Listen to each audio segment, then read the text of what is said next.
Hello everyone. Reasoning के another session में आप सभी लोगों का मैं प्राकुल सक्सेना फिर से वेलकम करता हूँ। ये हमारी रीजनिंग की एक सीरीज़ हम लोग स्टार्ट कर रहे हैं। अभी बीच में भी हम लोगों ने स्टार्ट की थी, but due to some technical reasons वो थोड़ा सा डिसकंटिन्यू करना पड़ा। अभी इस लाइव सेशन को हम लोग कंटिन्यू करेंगे एंड एवरी वीक मैं आप लोगों से मिला करूँगा रीजनिंग के एक्सक्लूसिव सेशन में, जहाँ पर हम अलग अलग रीजनिंग के सेशंस टॉपिक्स डिस्कस करेंगे जो आने वाले बहुत सारे अपकमिंग एग्ज़ाम्स के लिए आप लोगों के बहुत इंपॉर्टेंट रहने वाले हैं। तो रीजनिंग के इस अनदर सेशन में आप सभी लोगों का वेलकम है। और आज का जो हमारा टॉपिक रहने वाला है, टॉपिक का नाम आप देख पा रहे होंगे, ब्लड रिलेशन है।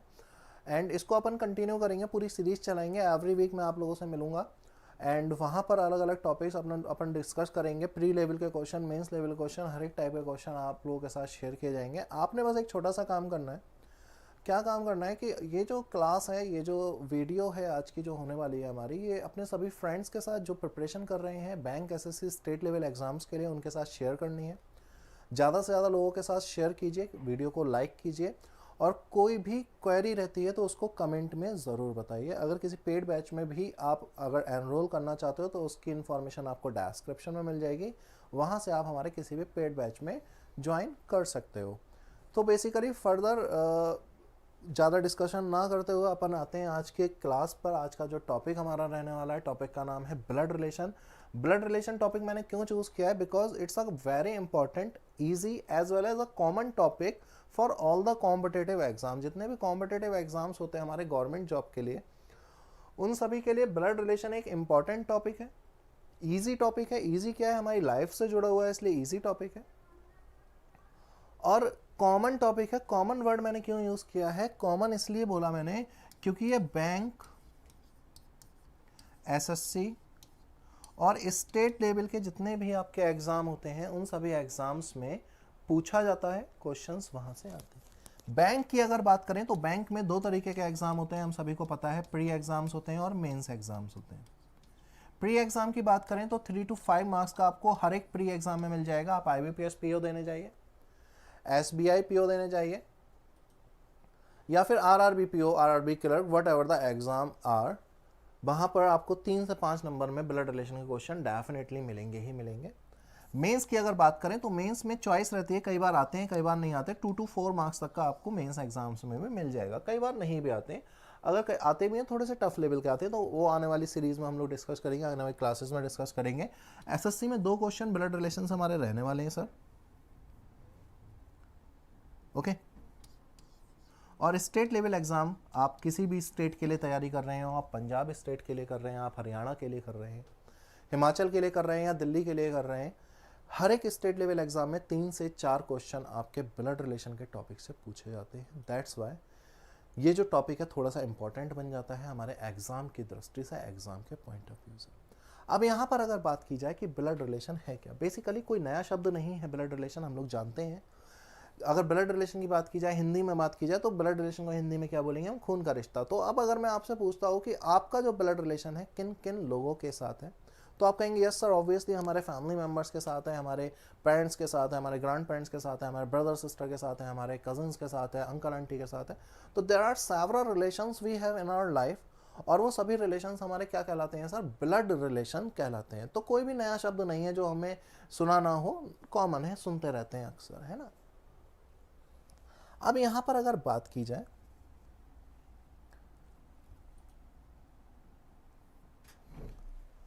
कि ब्लड रिलेशन क्या है, क्या क्वालिटीज़ रखता है, कैसी स्पेशलिटीज़ है इसमें, ये बाकी के रिलेशन से कैसे अलग है, तो सबसे पहले बात की जाए ब्लड रिलेशन, इनमें 3 तरीके की स्पेशलिटी या क्वालिटी पाई जाती हैं।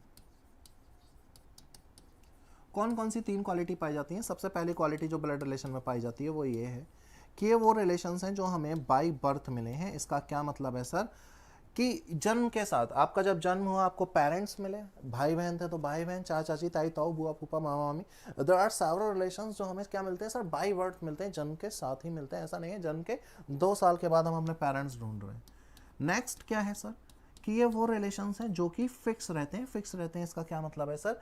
कि जो आपके अंकल हैं, आंटी हैं, फादर हैं, मदर हैं, ब्रदर है, सिस्टर है, वही रहने वाले हैं। ऐसा कुछ नहीं है उनको चेंज करने का कोई ऑप्शन नहीं है कि बहन अच्छी नहीं, बहन चेंज कर, there is no option we have. And next thing we have in blood relation, next quality is कि ये वो रिलेशंस भी हैं जो आफ्टर मैरिज हमारी लाइफ में ऐड होते हैं। इसका क्या मतलब है, जब कभी भी जिस किसी से भी आपकी शादी हुई है या होगी, उनके अपने जो ब्लड रिलेटिव्स हैं वो आपके भी ब्लड रिलेशन के साथ जुड़ जाएंगे, अलग अलग रिश्तों के रूप में, अलग अलग रिलेशंस के रूप में, कैसे brother in law, sister in law, father in law and mother in law की तरह। ठीक हो गया। तो यहाँ पर ये 3 तरीके की क्वालिटी हमारे ब्लड रिलेशंस में पाई जाती है। अब अगर ब्लड रिलेशन में बात की जाए, नेक्स्ट पॉइंट क्या है समझने वाला, तो नेक्स्ट पॉइंट की अगर हम लोग बात करते हैं, आगे बढ़ते हैं, तो जो नेक्स्ट पॉइंट इसमें समझने वाला है सर, मैं अगर आपको बताऊं तो नेक्स्ट जो हम लोग बात करेंगे वो करेंगे जनरेशंस के बारे में। अब जनरेशन, हम सभी लोग जानते हैं जनरेशन का मतलब पीढ़ियां, अलग अलग जनरेशंस हैं। नो मैटर आपके घर में 4 लोग हैं या 4 ही लोग हैं, लेकिन जनरेशंस हैं। ऐसा नहीं है कि घर में जनरेशंस ही नहीं है, there are several generations we have in our home, in our house. अब यहाँ पर अगर मैं बात करूँ सेम जनरेशन, एक वर्ड लिखा मैंने सेम जनरेशन, की सेम जनरेशन का क्या मतलब है। तो अब अगर मैं यहाँ पर आपसे पूछता हूँ कि जो आपके फादर हैं और जो आप हो, क्या आप दोनों की जनरेशन सेम है, तो अब आप आंसर करोगे सर नहीं, सेम नहीं है। क्यों सर सेम क्यों नहीं है, क्योंकि जो पापा हैं उनका जो जन्म हुआ है सर वो बहुत पहले हुआ है, मानो 1947 अंग्रेजों के साथ लड़े थे हमारे पापा, और अभी जो हम हैं हमारा जन्म अभी हुआ है 2000 के आसपास। तो सर क्या है, एज गैप बहुत ज़्यादा है। तो यहीं से एक बात समझ में आई कि सेम जनरेशन का मतलब है सेम एज ग्रुप। अब यहां पर सवाल ये उठता है कि कौन किस एज ग्रुप के साथ आता है, या किसकी जनरेशन में कौन कौन लोग हैं। बहुत सारे लोग हैं घर में, हम हैं, हमारे पेरेंट्स हैं, हमारे ब्रदर सिस्टर हैं, अंकल आंटी मतलब चाचा चाची ताई ताऊ वगैरह, हमारे ग्रैंड पेरेंट्स भी हो सकते हैं। तो बहुत सारी जनरेशन है हमारी फैमिली में, और इतनी सारी जनरेशन्स को समझने के लिए हमको एक प्रॉपर चार्ट की ज़रूरत पड़ेगी, ग्राफ की ज़रूरत पड़ेगी। और उस ग्राफ की अगर बात की जाए तो मैंने उस ग्राफ को नाम दिया है family tree. Basically it's a graph जो अलग अलग जनरेशन्स को अलग अलग स्टेजेस पे हमें थोड़ा सा बताएगा। अब फैमिली ट्री क्या है उसके बारे में थोड़ी सी बातचीत कर लेते हैं। तो देखिएगा, बेसिकली इट्स अ ग्राफ। तो ग्राफ के लिए मैंने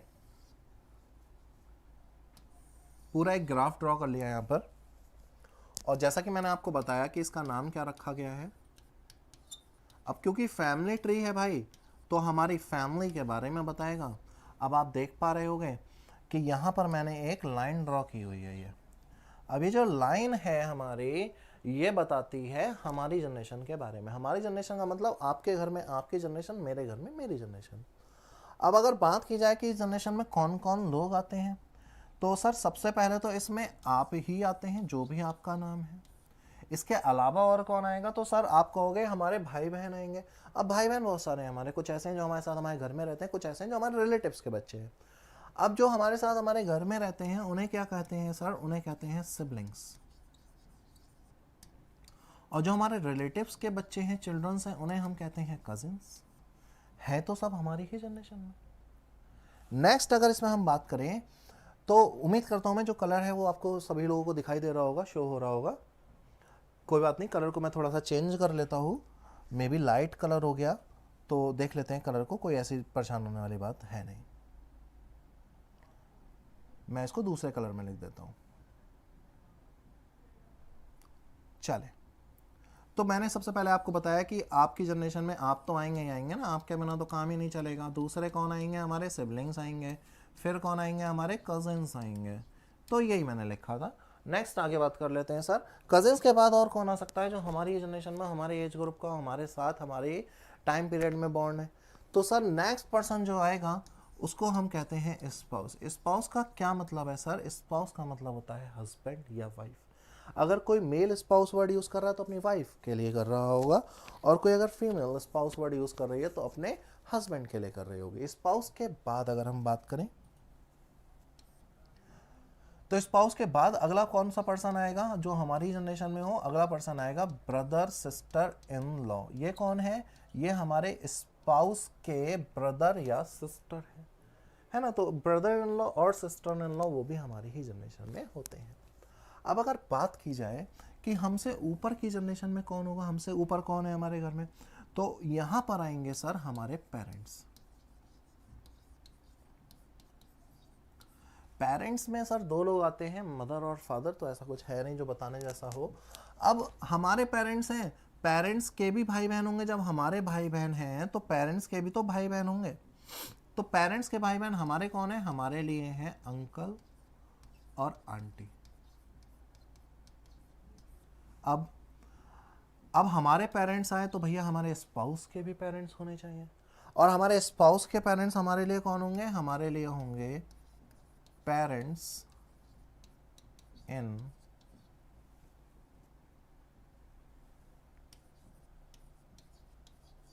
पेरेंट्स इन लॉ में बेसिकली दो लोग आते हैं, mother in law and father in law. अब अगर बात की जाए कि हमारे पेरेंट्स से भी ऊपर की जनरेशन में कौन है भाई, पेरेंट्स से भी ऊपर की जनरेशन में कौन है, तो पेरेंट्स से अगर ऊपर चले जाएं तो पेरेंट्स के भी पेरेंट्स हो जाएंगे। पेरेंट्स के पेरेंट्स हमारे लिए कौन है?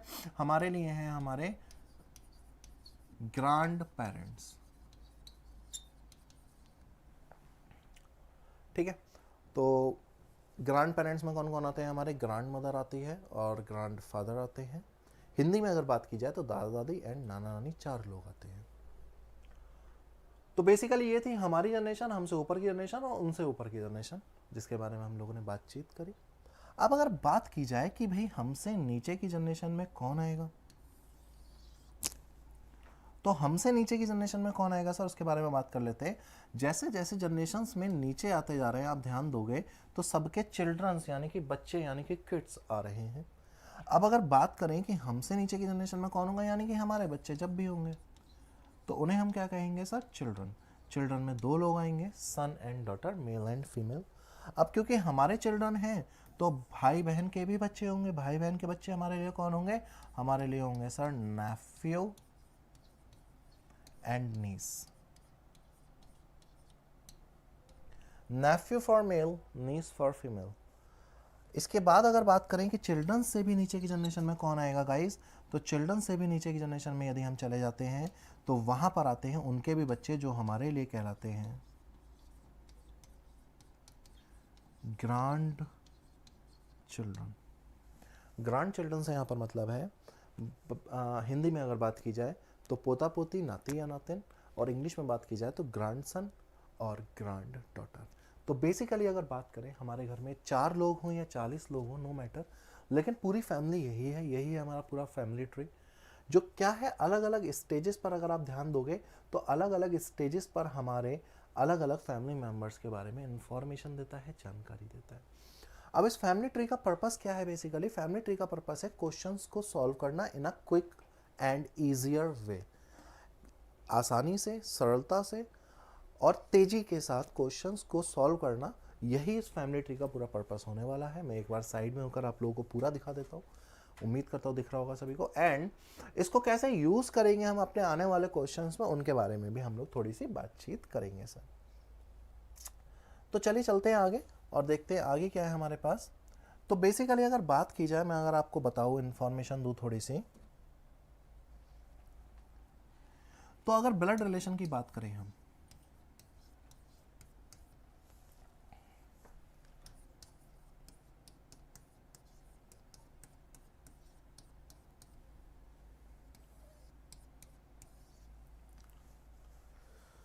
तो ब्लड रिलेशन में जो क्वेश्चंस पूछे जाते हैं सर, 3 तरीके के क्वेश्चन पूछे जाते हैं। There are 3 types of question they asked in blood relation. First is called puzzle form,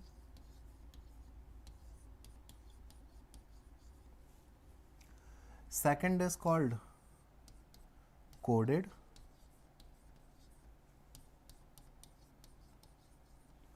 and third is called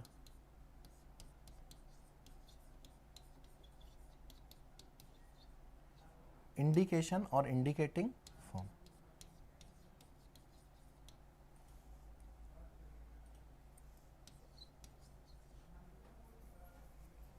ठीक है, तो there are 3 types of question they asked in blood relation. आज की जो क्लास है हमारी उसमें हम लोग पहले पजल फॉर्म के बारे में थोड़ी सी डिस्कशन करेंगे, नेक्स्ट टर्न पे ज़्यादा क्वेश्चन करेंगे, आज थोड़ा सा डिस्कस ही करेंगे इसमें।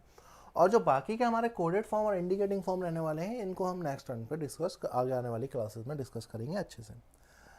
तो अब पजल फॉर्म है क्या बेसिकली, इसके बारे में आपको थोड़ा सा समझाने की कोशिश करता हूँ कि है क्या। तो अभी क्या है, हमें कुछ इन्फॉर्मेशन दी गई होगी एक फैमिली के बारे में, परिवार के बारे में, क्योंकि चैप्टर का नाम ही फैमिली ब्लड रिलेशन है या फैमिली ट्री है। फैमिली ट्री चैप्टर का नाम कैट में, आप कैट एग्जाम्स में जो ब्लड रिलेशन है वो फैमिली ट्री के नाम से ही है। तो क्योंकि चैप्टर ही ब्लड रिलेशन है तो फैमिली के बारे में ही इन्फॉर्मेशन दी गई होगी।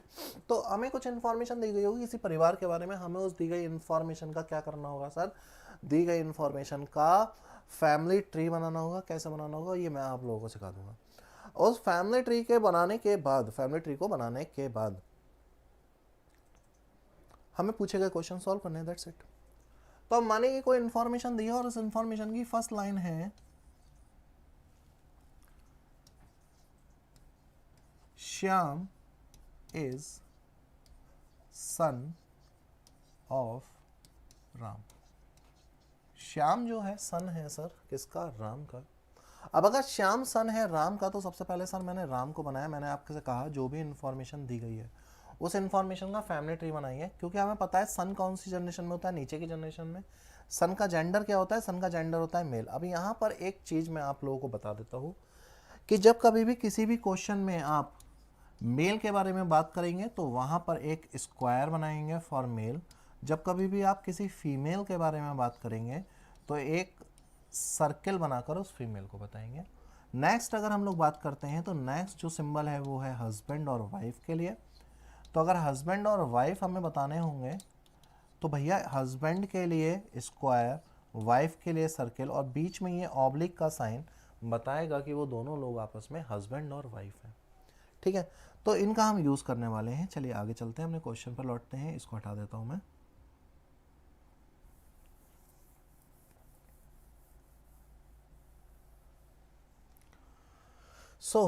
अब राम का जो सन है वो मेल होगा। मेल के लिए हमने स्क्वायर बनाया, नाम लिख दिया भैया का, क्या नाम है, श्याम। नेक्स्ट लाइन में उसने कहा Sita is mother of Shyam. Sita जो है श्याम की मदर है। अगर सीता श्याम की मदर है सर तो डेफिनेटली राम उसके फादर होंगे, और राम और सीता आपस में कौन हो जाएंगे सर, हस्बैंड या वाइफ। और हस्बैंड वाइफ को हम कुछ इस तरीके से दिखाते हैं। नेक्स्ट लाइन में उसने कहा Mohan is brother of. Mohan Ram का भाई है। मैंने आपको सिखाया कि ब्रदर सिस्टर हमारी जनरेशन में होते हैं, वो राम की जनरेशन में होगा। जेंडर हो गया उनका मेल, और नाम क्या है भैया का, नाम है मोहन। ठीक, अब क्योंकि राम और मोहन की अगर बात करें तो ये दोनों सिबलिंग होंगे, सगे भाई बहन होंगे। तो ऐसा नहीं सोचना कि वो कजिन है या समथिंग एल्स। नेक्स्ट उसने कहा Rohan is father of Mohan. Rohan जो है मोहन के पिताजी हैं, फादर है। तो मोहन के फादर, मोहन से ऊपर की जनरेशन में नाम है उनका। अब क्योंकि वो मोहन के पापा हैं तो राम के भी पापा होंगे। ऐसा नहीं कि अलग अलग पापा रख लिए कि ये वाले तू रख ले, वाले मैं रख लेता हूँ। दोनों क्योंकि अगर सगे भाई बहन सिबलिंग है तो फादर उनके एक ही होने वाले हैं। नेक्स्ट उसने कहा सीमा इज मदर। सीमा किसकी मदर है सर, राम की मदर है। क्योंकि राम की मदर है तो रोहन की वाइफ होंगी। It's so clear. ठीक, and this is called family tree. हमारे पास अलग अलग 5 लाइनों में इंफॉर्मेशन थी, आप देख सकते हो। उस इंफॉर्मेशन का मैंने क्या किया, एक छोटा सा फैमिली ट्री बनाया। और ये फैमिली ट्री क्या करेगा, हमारे सारे पूछे गए क्वेश्चंस के आंसर करेगा। कैसे करेगा सर वो भी देख लेते हैं। फॉर एग्जाम्पल उसने फर्स्ट क्वेश्चन पूछा, हाउ सीता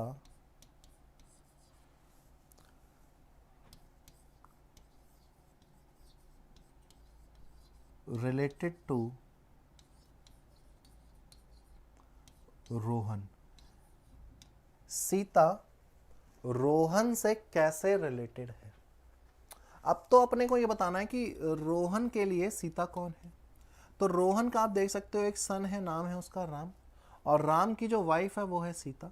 तो सन्स वाइफ यानी बेटे की जो वाइफ होती है उसे हम क्या कहते हैं सर, उसे हम कहते हैं डॉटर इन लॉ। DIL का मतलब है डॉटर इन लॉ। अब अगर इसी क्वेश्चन में मैं आपसे पूछ लेता हूं कि how Sita related to Mohan. Sita Mohan से कैसे रिलेटेड है सर। अब मोहन के एस्पेक्ट में अगर देखेंगे तो मोहन का भाई है राम और राम की वाइफ है सीता।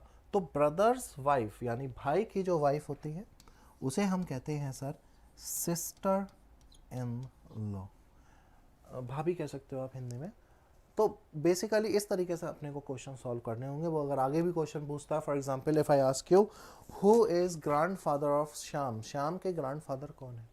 अब श्याम के ग्रैंडफादर, श्याम के फादर राम और राम के फादर, तो ग्रैंडफादर कौन होगा sir, Rohan. Rohan is the grandfather of Shyam.